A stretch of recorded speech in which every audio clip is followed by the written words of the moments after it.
Hello everyone, welcome to my channel. और आज हम पढ़ने वाले हैं एफोरिज्म 5। तो स्टार्ट करते हैं। Useful to the physician in assisting him to cure are the particulars of the most exciting cause of acute disease. तो हैनीमैन सर कह रहे हैं कि एक फिजिशियन को जब एक पेशेंट को क्योर करना है तो सबसे पहले तो डिजीज़ चेक करते हैं कि डिजीज़ कौन सी है, एक्यूट है या क्रॉनिक है। तो हमारे पास दो टाइप की डिजीज़ होती हैं, acute disease and the chronic disease. Acute disease वो होती है जो अभी अभी हुई है एंड क्रॉनिक डिजीज़ वो होती है जो लंबे टाइम से है। जैसे कि एक्यूट, जैसे अभी अभी किसी को उल्टे सीधे खान पान की वजह से डायरिया हो गया, तो that is acute disease. Chronic is जो बहुत ज़्यादा लंबे टाइम से हो रखी हो किसी को, जैसे सोराइसिस किसी को अगर 2 साल से हो रखी है तो दैट इज़ क्रॉनिक, है ना। तो हैनीमैन सर कहते हैं कि जब भी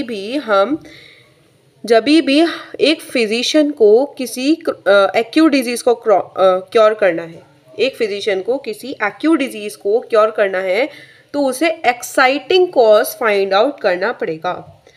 अब ये क्वेश्चन है कि एक्साइटिंग कॉज क्या होता है। The particulars of most probable exciting cause. Particulars of most probable exciting cause क्या है, समझते हैं इसे। जैसे कि फॉर एग्जांपल किसी को डायरिया हुआ। अब डायरिया तो अभी अभी हुआ है, ठीक है। अब डायरिया जो है वो चेंज ऑफ वेदर की वजह से हुआ। फॉर एग्जांपल किसी को दिवाली का जो सीज़न चल रहा है उसने खाया बहुत ऑयली चिकना खाना, जिसके कारण क्या हो गया, उसको डायरिया हो गया। अब जब भी वो दोबारा जैसे खा रहा है कुछ भी ऑयली फूड तो उसको मोशन के लिए जाना पड़ रहा है, ठीक है, तो उसको वो डाइजेस्ट नहीं हो रहा। तो ये जो उल्टा सीधा खान पान है ये क्या हुआ, this is the exciting cause.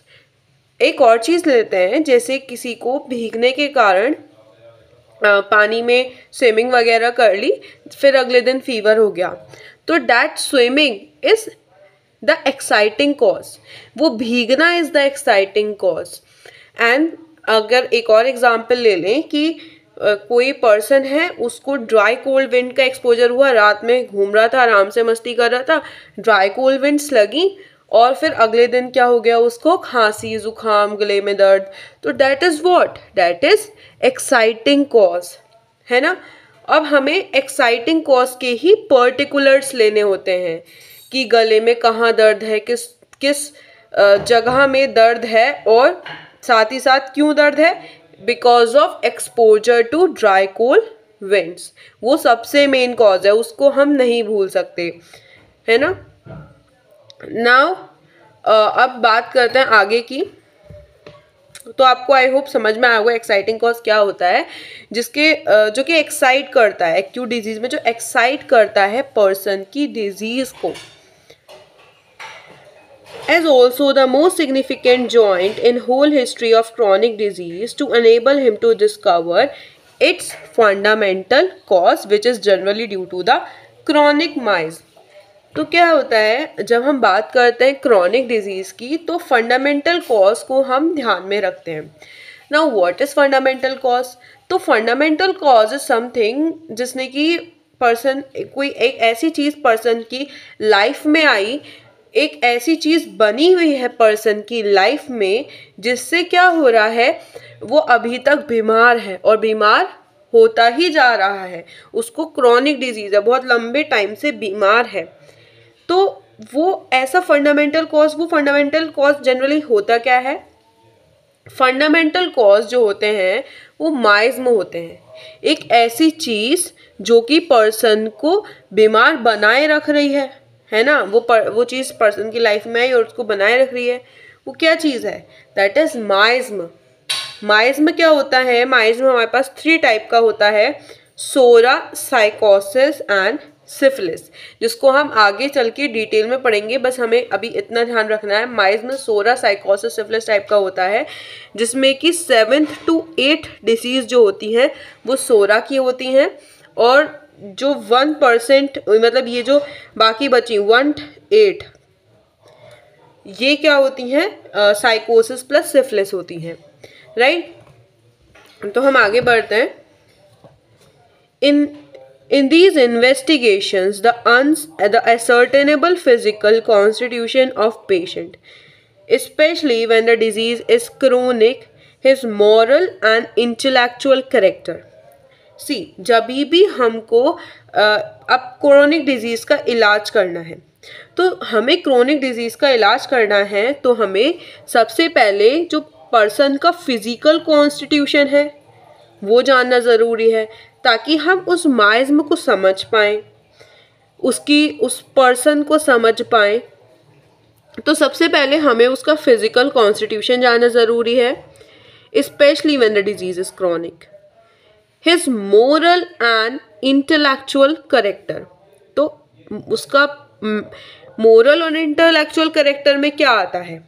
Moral और इंटेलेक्चुअल करेक्टर में आता है कि पर्सन के मेंटल जनरल्स क्या हैं, एंगर कैसा है, डिज़ायर क्या है, डोमेस्टिक रिलेशंस क्या हैं, ग्रीफ तो नहीं है कोई, है ना? तो ये सब क्या मोरल कैरेक्टर्स होते हैं। डिल्यूजन्स तो नहीं है, ठीक है। इंटेलेक्चुअल कैरेक्टर कैसा है, विटी है या फुलिश है ना? कितना चीज़ों इंटेलेक्चुअल कैरेक्टर में सिर्फ हम ये नहीं देख रहे विटी है फुलिश है, इंटेलेक्चुअल कैरेक्टर में ये भी हम देखते हैं कि फॉर एग्जांपल पेशेंट को कोई डिजीज़ हुई, अब वो उसका इंटेलेक्चुअल कैरेक्टर क्या है, वो कैसे उस डिजीज़ को डील करता है अपनी लाइफ में, है ना?